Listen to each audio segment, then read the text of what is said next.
Good morning to all of you. हमारा topic चल रहा है लैंड रिसोर्सेज एंड एग्रीकल्चर, जो आपका इंडियन ह्यूमन ज्योग्राफी का 5th चैप्टर है। इसके अंदर हम देखते हैं first of all land resources का मतलब क्या होता है।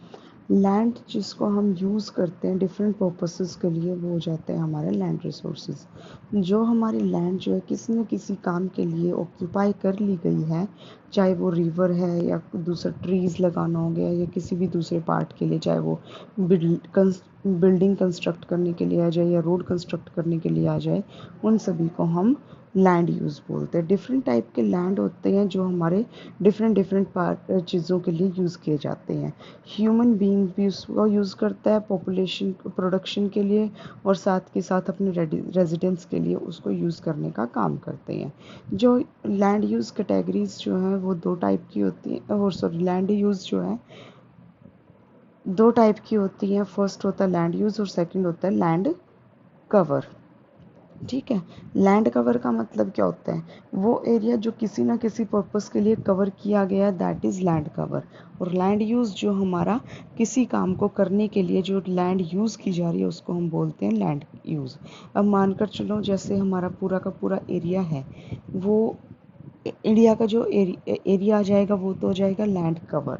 इंडिया के ऊपर जितनी भी कंस्ट्रक्शन हो रही है या फिर जितना एग्रीकल्चर हो रहा है, जो उसको जब हम प्रॉपर फॉर्म में जिसका यूज़ कर रहे हो वो जाएगा लैंड यूज़। अब जो लैंड यूज़ की कैटेगरीज आ जाती है वो डिफरेंट डिफरेंट कैटेगरीज आती हैं। अब हम बात एग्रीकल्चर के रिगार्डिंग कर रहे हैं और नॉन एग्रीकल्चर रिगार्डिंग भी हो रही है, तो इसमें हम दोनों के बारे में स्टडी करेंगे। फर्स्ट हम बात करते हैं इसके अंदर लैंड यूज़ के बारे में। लैंड यूज़ क्या होता है वो आपको बता दिया कि डिफरेंट पर्पसेस के लिए लैंड को सर्व करना या लैंड को यूज़ करना, दैट इज़ लैंड यूज़। इसमें रिक्रिएशन, वाइल्ड हैबिटेशन, एग्रीकल्चर, ये सारी चीज़ें आ जाएंगी।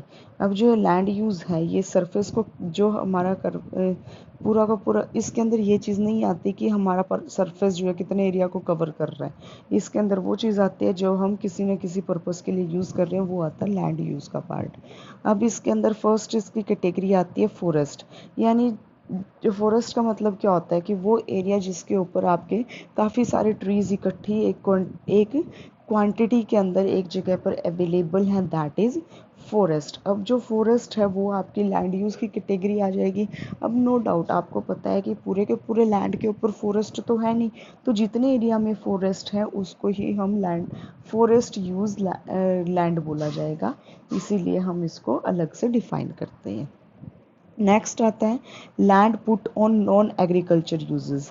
नॉन एग्रीकल्चर यूजेस का मतलब क्या आ जाएगा, जहाँ पर आपके एग्रीकल्चर नहीं हो रही है। अब एग्रीकल्चर नहीं हो रही, वो यूजेस कौन कौन से आ जाते हैं, चाहे आपका रूरल अर्बन सेटलमेंट्स आ जाती हैं, इंफ्रास्ट्रक्चर आ जाएगी, चाहे वो कैनाल बनाने के लिए आ जाए या रोड्स बनाने के लिए आ जाए, इंडस्ट्रीज़ आ जाती हैं, शॉप्स आ जाएंगी, ये सारी की सारी नॉन एग्रीकल्चर यूजेस आ जाएंगे। फिर आता है barren and waste land. Barren and waste land, barren का मतलब क्या होता है, बैरन का मतलब होता है वो एरिया जो आपकी जिसके ऊपर कल्टीवेशन यानी एग्रीकल्चर नहीं की जा सकती, बंजर ज़मीन जिसको बोला जाता है, वो जाता है बैरन लैंड। वेस्ट लैंड भी ऐसा ही हो जाएगा, जहाँ पर आपकी एग्रीकल्चर नहीं की जाती वो आता है वेस्ट लैंड। अब इसके अंदर आ जाते हैं जैसे हिली एरिया आ जाएंगे, डेजर्ट एरिया आ जाएंगे या रिवाइंस आ जाएंगे, वो सारे के सारे एरिया किसके आ जाएंगे, बैरन और वेस्ट लैंड में आ जाएंगे। नेक्स्ट आता है area under permanent pastures.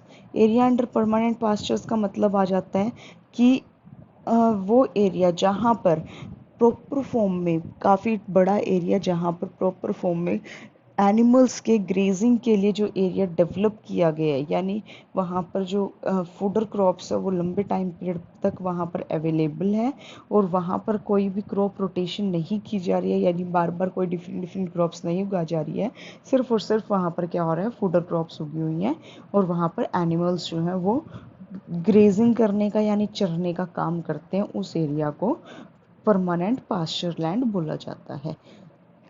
Area under miscellaneous tree crops.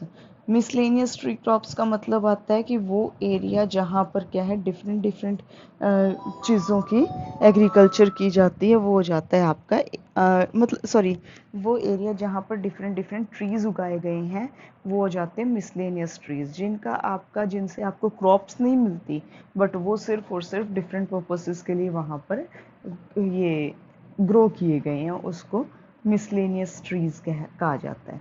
तो इसके अंदर नेट शोन एरिया नहीं लिया जाता, पर वो क्या है किसी न किसी पर्पस के लिए एग्रीकल्चर वहाँ पर की जाती है।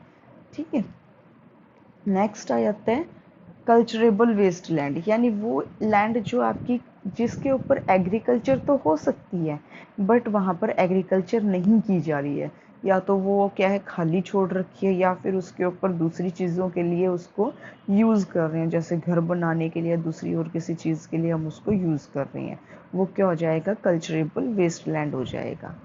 करंट फैलो लैंड का मतलब होता है वो लैंड जो 1 या 1 साल से कम टाइम पीरियड तक जिसके ऊपर कोई भी एग्रीकल्चर नहीं की गई है, उसको करंट फैलो लैंड बोला जाता है।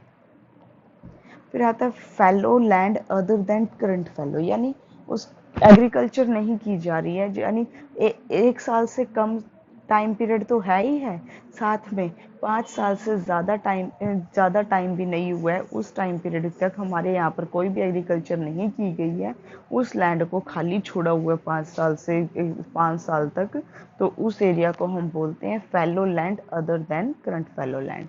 नेट शोन एरिया का मतलब होता है वो एरिया जहाँ पर क्या है कोई ना कोई करंट इस टाइम पीरियड पर क्रॉप उगाई गई है, जहाँ पर 1 साल के अंदर तो 2 या 2 से ज़्यादा क्रॉप्स लेने का काम किया जाता है, उसको बोलते हैं हम नेट शोन एरिया।